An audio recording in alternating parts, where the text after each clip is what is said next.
Hola Victoria Álvaro, muchas gracias por estos videos. Les cuento mi caso. Tengo 30 años, soy ingeniero informático, tengo una renta alta, 2,9 millones líquidos más bonos por desempeño. Importante renta. Puedo ahorrar fácil 1 millón de pesos mensual, el equivalente a $1.200 más o menos. Quiero poder en algún momento vivir de mis inversiones, pero siento que me falta mucho. He calculado y me faltan 10 años por lo menos en alcanzar mi número, el famoso número del que siempre se habla.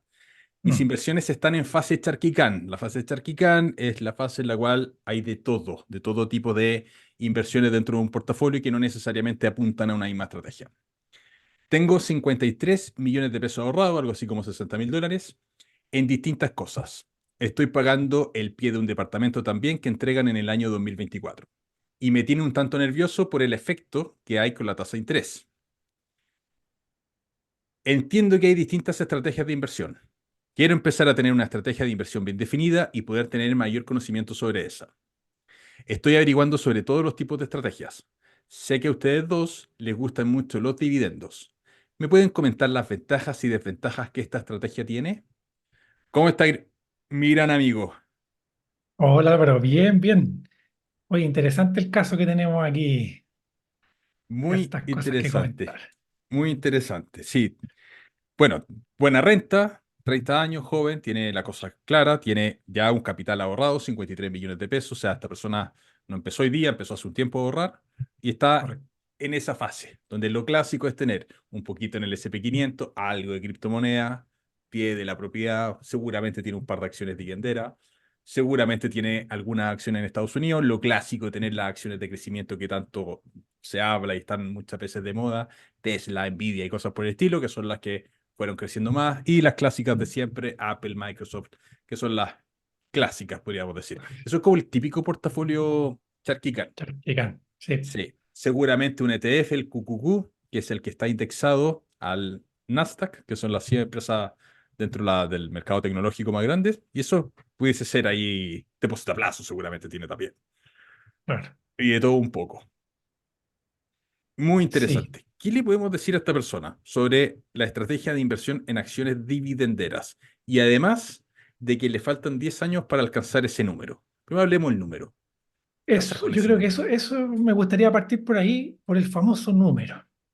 Porque, claro, cuando uno se plantea una meta final, el número se ve súper lejano. O sea, bueno, también aquí obviamente él tiene que definir cuál es el estilo de vida que va a llevar, el costo de vida. Así, si lo sacamos con la realidad de hoy día, si está ganando más o menos 3 millones y puede ahorrar 1 millón, más o menos su requerimiento anda en el tono de los 2 millones hoy día, porque el día de mañana puede aumentar la familia, qué sé yo, y a lo mejor sube, eh, o a lo mejor el día de mañana pasa algo y logra bajar también los gastos, no sé, termina de pagar su casa, qué sé yo.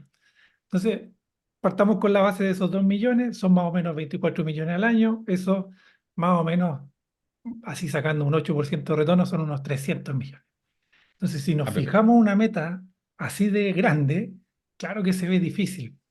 Y ahí yo creo que es donde es importante empezar pasito a pasito. Eh, y lo otro, que lo hemos comentado mucho nosotros y que es algo que a mí me gusta, es este concepto de no es necesario llegar al 100% de tus rentas pasivas para poder retirarte. Él tiene una profesión muy interesante, dice que es ingeniero informático y los informáticos tienen esa gracia de que pueden trabajar por proyectos, pueden trabajar part-time, pueden trabajar remoto. No sé cuál será su realidad laboral hoy día, pero esas cosas se pueden ir preparando, cimentando y a lo mejor eventualmente puede cubrir, no sé, la mitad con su trabajo medio tiempo parcial remoto en algo que le guste y a lo mejor la otra mitad con ingresos pasivos y eso le baja, pero, o sea, a menos de la mitad quizá el tiempo necesario para alcanzar un número. Y después puede, o sea, primero llegar a un pequeño escalón y después quizá ya seguir, obviamente mantener el hábito y todo para poder llegar a un número final. Que, dicho sea de paso, 10 años es muy poco tiempo comparado con estar trabajando 40, 45 años para luego llegar a una pensión exactamente. miserable. Exactamente, exactamente. Ahora, eso es bien importante porque ese famoso número del que se habla, la libertad financiera, es un número que es móvil. Mm, Va cambiando en función de incluso de los hobbies que puedas tener. Porque cuando llegas a ese número y te retiras, por decirlo de alguna manera, bueno, ¿qué haces con ese tiempo? Van a salir un montón de cosas que pueden involucrar una nueva serie de gastos. Yo tengo dos perros nuevos, uno que estoy adoptando y otro rufián que está llegando y me está echando comida. Y los perros gastan también, po.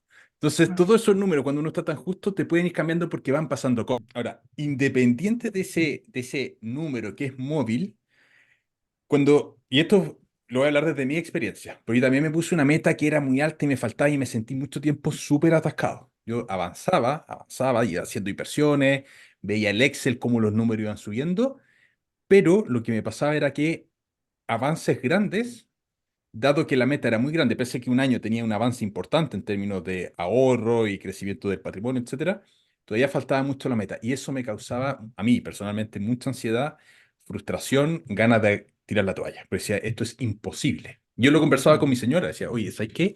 No voy a llegar a esto. Es muy difícil, me abruma y todo el cuento.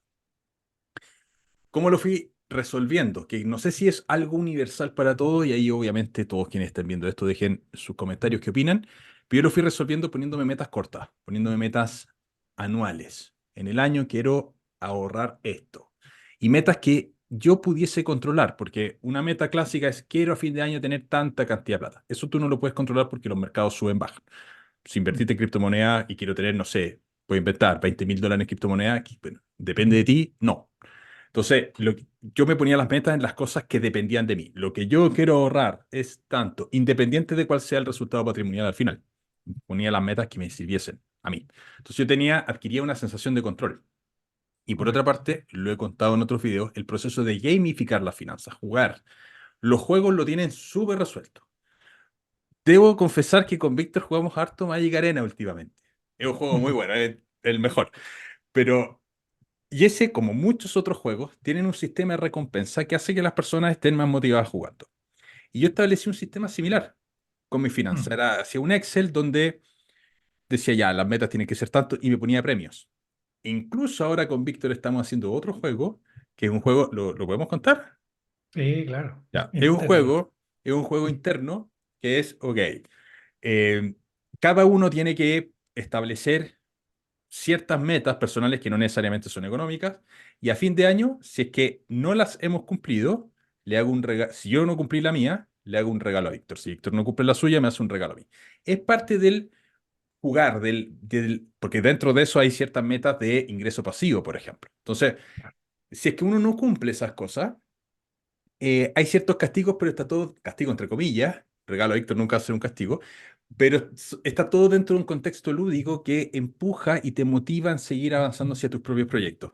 Y eso a mí en general me ha servido mucho, el usar instancias de juego precisamente para llegar. Yo te diría que eso es lo que principalmente a mí más me funcionó, ¿eh? Porque eso estar haciendo inversiones, pensando en el largo plazo, me costaba porque ese largo plazo es lento, el hacer inversiones es lento. Correcto. Sí, totalmente de acuerdo y pasa eso. Yo creo que el enfocarse en el número final, por lo menos para mí, no era muy lo más óptimo. Ya se veía muy inalcanzable. Entonces empezaron a aparecer estas metas. En mi caso, por ejemplo, fue empezar a lograr libertad financiera parcial. Bueno, hay un libro, Tony Robbins, Dinero, domina el juego, que habla de ciertas etapas. Él menciona cinco, que está la seguridad financiera, la vitalidad financiera, la supervivencia financiera y luego la independencia financiera. Entonces, él las iba clasificando según cuánto ingreso pasivo te alcanzaba, por ejemplo, para sobrevivir, para cubrir los costos mínimos, etcétera, etcétera. Esa también puede ser una manera. Yo en mi caso también, cuando si me ponía la meta final, se veía muy lejano y me abrumaba y en algún momento me quemé laboralmente. Entonces dije, bueno, pero ¿qué es lo que voy a hacer cuando llegue ese número? Bueno, voy a trabajar en algo que me guste, que disfrute. Entonces dije, ¿para qué esperar 10, 15 años para llegar a ese momento y por qué no empezar a hacerlo desde ya? Y por lo menos en mi caso, eso me ha brindado esta sensación de sentirme libre hoy día y no necesariamente alcanzando un número. Y la meta ahora es llegar a un cierto nivel y luego vendrá otro cierto nivel y así sucesivamente. Entonces, lo vamos parcializando, lo vamos haciendo escalando. Y se hace más fácil. Y y se hace más fácil, claro, no tan frustrante, vas disfrutando el camino, que era algo que antes yo no hacía, me extralimitaba, me sentí mal, mi señora se terminó enfermando, ocurrieron muchas cosas que al final nos dijeron, oye, mejor empieza a disfrutar el camino hasta que llegues a ese número que ahora quizás te va a demorar un poco más, pero bueno, y si nunca llegamos, ese también fue una reflexión importante que en algún momento hicimos. Y ahí justamente entra el otro concepto que nos preguntó, que era por qué nos gusta tanto la estrategia dividendera. Y cuando yo conocí mucho más a detalle este tipo de inversión, me terminó de cerrar. ¿Por qué? Porque con otro tipo de inversiones, por ejemplo, la famosa regla del 4%, donde vas invirtiendo constantemente, esa estrategia está pensada en llegar en el número. Entonces, era una meta muy a largo plazo, muy difícil para mí. El tema de los departamentos, yo decía, bueno, me compro o nos compramos 10 departamentos, se terminan de pagar y en 40 años más, cuando estén todos pagados, vivimos de la renta inmobiliaria. Y tú Cuando no tuviste teníamos... varios. Ah, Tú tuviste varios departamentos. tuvimos varios, de hecho ahora estamos con 4, hemos vendido un montón, creo que llegamos a tener más de 10 propiedades, pero igual entre compra-venta, compra-venta. Pero claro, ahí no conocíamos todos los pormenores que tiene también la inversión inmobiliaria, cosa que con el tiempo nos fuimos dando cuenta que no nos gustaba, no nos terminaba de cerrar. Pero la estrategia dividendera tiene varias ventajas que podemos comentar ahora, y la primera de ellas es que tú puedes acceder a ese dinero en cualquier momento y utilizarlo para lo que necesites en ese momento. Te da mucha flexibilidad. Por ejemplo, tengo un mal año, oye, en vez de reinvertir esos dividendos, los consumir. O a lo mejor el negocio, el emprendimiento, el trabajo ha andado bien, me dieron estos bonos que mencionaba ahí, que de repente tenía bonos de desempeño, oye, llegaron buenos bonos, ok, ese dividendo lo puedo reinvertir y sigo creciendo esta bola de nieve. Pero pueden llegar situaciones donde a lo mejor la cosa se complicó, hubo una enfermedad, no sé, cualquier cosa, y tú tienes la libertad de poder tomar ese dividendo y gastártelo. Y esa fue una de las ventajas que a mí me terminó de cerrar muy bien.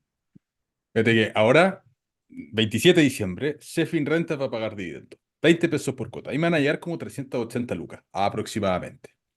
$400 los de afuera. Listo, los regalos de Navidad. Pago con tarjeta de crédito y esa tarjeta de crédito lo voy a pagar con el dividendo Sheffield Renta. Entonces, como un uso parcial. Y está ese Claro, tipo de cosas que podemos ir haciendo, po. sí, te da esa flexibilidad. O vacaciones, no sé. Ahora, algunas otras ventajas que se me vienen a la mente que hemos comentado. Uno, puedes empezar con poco dinero, no tienes que tener un pie o una entrada inmobiliaria de $20.000, $30.000, 15.000. No, tú puedes partir con muy poco dinero. Esa es una gran ventaja porque puedes ir generando el hábito, ¿ya? Y eso es súper importante.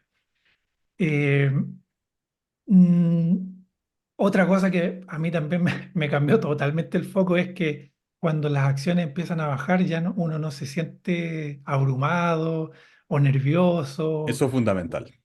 Sí, al contrario, cuando tú eliges una buena empresa y el precio empieza a bajar, es una buena noticia y ahí empieza lo que Álvaro siempre menciona, el FOMO a la baja, el chuta, quiero comprar, ¿de dónde saco plata? Pero por lo menos es como un happy problem, Si alguien alguna vez me ve con una peluca en el barrio del golf, es porque las acciones están bajando. van bajando, claro.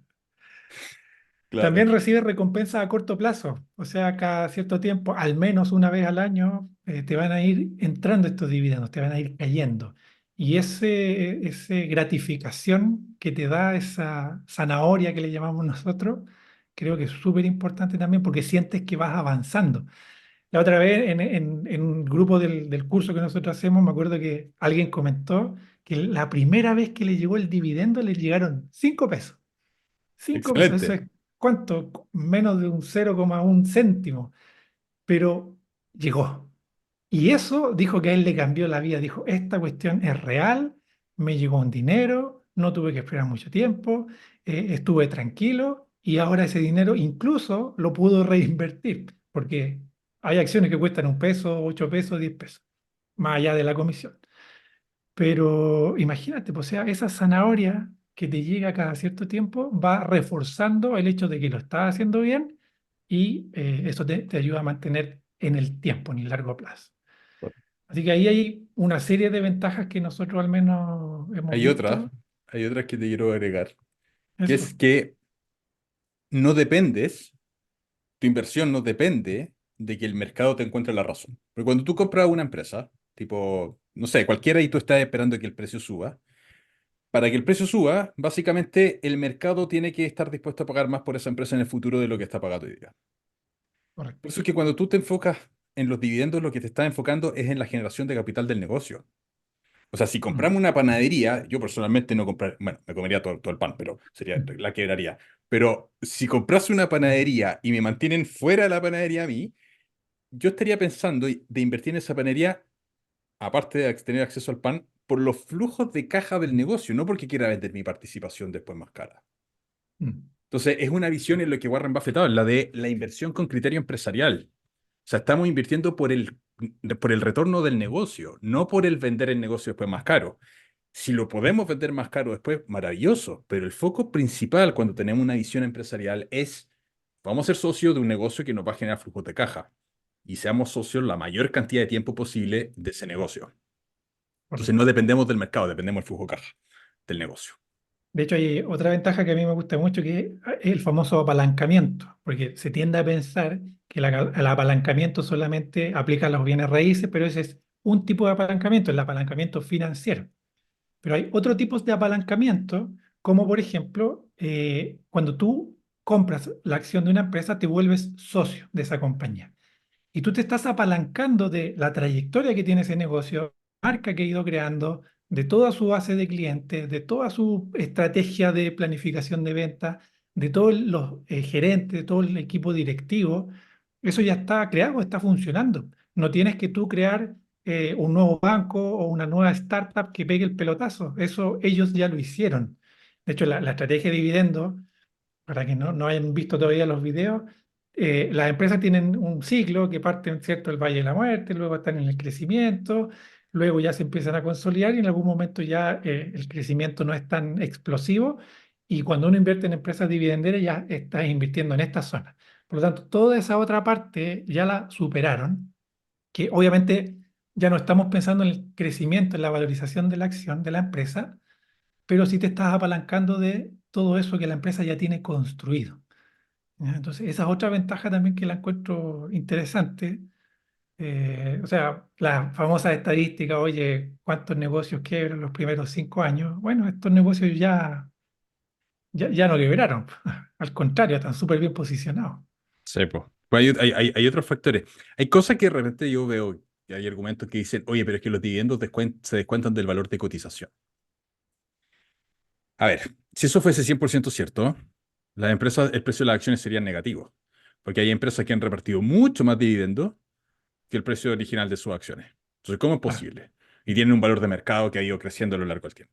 Entonces, eso es lo clásico. Oye, pero es que no los dividendos porque baja el precio. Efectivamente, baja en el momento. Hay una disminución de la cotización, pero los precios tienden a ir subiendo de largo plazo mayor que la entrega de dividendos, si no tendríamos cosas bajistas y tendríamos precios negativos de acciones. Ya, Correcto. el mercado, el IPSA, probablemente ha entregado más dividendos de la capitalización propia de mercado. Y muchos mercados que han tenido eso. Entonces, ese es un factor bien Mm. interesante. Y está el fenómeno de la reinversión, porque el argumento es, bueno, si es que la empresa entrega dividendos, no tiene ideas para reinvertir. ¿Te imaginas el desastre que sería que todas las empresas reinviertan todo, la cantidad de malos negocios que harían? Porque ya, el Banco de Chile, por ejemplo. ¿Dónde reinvierte el Banco de Chile sus utilidades? ¿Qué es lo que va a comprar? Va a comprar el Yo Banco de creo que ni Chile. ellos saben. Estarían comprando panaderías porque están reinvirtiendo bajo esa lógica. O sea, Claro. las empresas no pueden reinvertir para siempre. Esa cuestión es utópica. Hay tamaños de mercado que llegan a cierto punto. De hecho, en algunos casos es hasta contraproducente, es negativo. Porque cuando una empresa recibe toda esta utilidad y aquí empiezan los famosos problemas de agencia que se llaman, que son los accionistas por un lado que tienen ciertos intereses con los CEOs, gerentes que tienen otros, y no sé, pues si ponte tú el gerente tiene Mm. incentivos en función al patrimonio que tiene la empresa, a lo mejor va a empezar a buscar negocios en un mercado que no conoce y a lo mejor puede llegar a perder plata, por ejemplo. ¿Ya? Entonces, ocurren ese tipo de situaciones. Además, cuando la empresa entrega estos dividendos, estas utilidades, o sea, claro, una forma de verlo es decir, no saben qué hacer con la plata, pero la otra forma, y que es totalmente válida, es decir, bueno, pero esta empresa sabe que el otro año le va a ir igual o mejor de bien. Entonces, les traigo el dinero. ¿Por qué voy a tener miedo de eso? Otro tema que yo también he notado últimamente es que muchas de las empresas, por ejemplo, de crecimiento, tienen que estar constantemente adaptándose para no ser devoradas por las otras empresas, porque están en una competencia donde si tú te dejas estar por un momento, va a llegar otra y te va a sobrepasar y te va a quitar cuota de mercado, marca y todo lo demás. Entonces, por lo menos desde mi visión, hay una presión a estar generalmente tratando de ser el mejor. Estas empresas ya no. O sea, es casi un meme hoy en día el tema con Pepsi y Coca-Cola, que son las dos, ya ni siquiera son competencias, son amigas y se tiran palos y es algo, una competencia súper sana, porque ya están tan posicionadas que ninguna va a Claro. hacer la diferencia. Entonces, esa lógica empresarial también de repente uno la empieza a notar. Obviamente, uno cree y ve lo que le conviene y lo que quiere creer. Eso también hay que decirlo. Nosotros tenemos un sesgo hacia la Sí, industria dividendera, sí, ¿ya? Y, absoluto, y absoluto. estos Pero son ya vamos a algunos hablar de de los... las desventajas. Sí, po. Estos son algunos de los sesgos que tenemos y bueno, se los compartimos, dado que nos pidieron eh, por qué nos gustan tanto los dividendos. Noto que nos empezamos a excitar cuando hablamos de los dividendos. Sí, no, me Hay encantan cierto, los dividendos. sí, cierto nivel de excitación aquí con el dividendo. Bueno, sí, el dividendo tiene muchas ventajas, la verdad. Pero tienen también algunas desventajas, que siempre es Correcto. bueno para que las personas, y particularmente en este caso de esta persona que está partiendo, tiene que conocer las partes negativas. O sea, los dividendos, uno, las empresas que tú estás invirtiendo son empresas que no van a multiplicar tu capital rápido, ¿vale? O sea, si tú quieres invertir 1 millón de pesos y que rápidamente se transforme en cinco, este no es el lugar. Este es un lugar que tiene un crecimiento más bien orgánico, es una inversión más bien de largo plazo, es una inversión fome, aburrida, o sea, ojalá invertir en empresas fomes que tengan un negocio bien claro y que tenga una tasa de crecimiento natural. Lo Mm. que decía Warren Buffett, oye, nadie se quiere hacer rico lento, esto es una muy buena forma de hacerse rico más lento, con menos riesgo, más lento. Y eso es una desventaja, porque hay muchas personas que naturalmente quieren saber, oye, ¿dónde compro para ganar plata lo más rápidamente posible? Por eso hay tanta Mm. estafa también y tantas personas que caen en estafas. Sí, Estafas del estilo, oye, invierte $200 y jubílate en 5 años. Como se habla de eso y algunas personas que quieren esto rápido, es más factible caer en ese tipo de sí, cosas. Todos queremos saber cuál es la próxima cripto, que se va a pegar el por ojalá. cien. Todos queremos Correcto. saber eso. Ya, eso no está Sí. aquí. Oye, y cerrando el tema, bueno, menciona que va a recibir un departamento, está preocupado por las tasas. Yo te recomiendo, bueno, seguir con la operación. Me imagino que lo compraron en blanco, en verde. Hay que obviamente evaluar las tasas en ese momento y ahí ver, siempre está la opción de eventualmente volver a refinanciar cuando bajen, si es que bajen, eh, o a lo mejor sacar esa valorización, esa plusvalía que tuvo, pero creo que es importante vivir la experiencia inmobiliaria también. ¿Ya? A nosotros Exactamente. nosotros hemos vivido la experiencia inmobiliaria, decidimos irnos más por esta estrategia de vivienda, pero lo cual no significa que quizás tú te des cuenta de que la estrategia de vivienda no es para ti y a lo mejor la estrategia inmobiliaria sí. Entonces, dado que Exactamente. estás en esta fase de charquicán, creo que es bueno vivirlas y ver qué es lo que más te gusta. Así que también, y obviamente la invitación también está a que quizás con un poquito de capital vayas también probando esta estrategia dividendera, a ver si realmente te cierra, te gusta, y ahí recién tomar una decisión más contundente como de enfocarme en una sola. Mm. Exactamente. Y complementando eso, conversar mucho con otras personas que estén invirtiendo. Eso es súper importante. pertenecer a comunidades por ahí. Hay un montón de grupos de Telegram donde se pueden conversar este tipo de cosas. Así es. Déjenos en los comentarios si este tipo de formato les gusta. A nosotros nos entretiene mucho, pero queremos saber cuál es la opinión de ustedes. Y quienes quieran tener, y si el día de mañana quieren que salga un caso, mándennos o a Víctor o a mí un mensaje por Instagram explicando, mientras más detallado, mejor. Tenemos varios casos que están ahí en un Word de casos que nos han mandado y estamos viendo los que más se repiten en una primera instancia. Pero eso, espero que les haya servido. Un abrazo muy grande, que estén muy bien. Nos vemos en Chao, el próximo. chao. Chau, chau.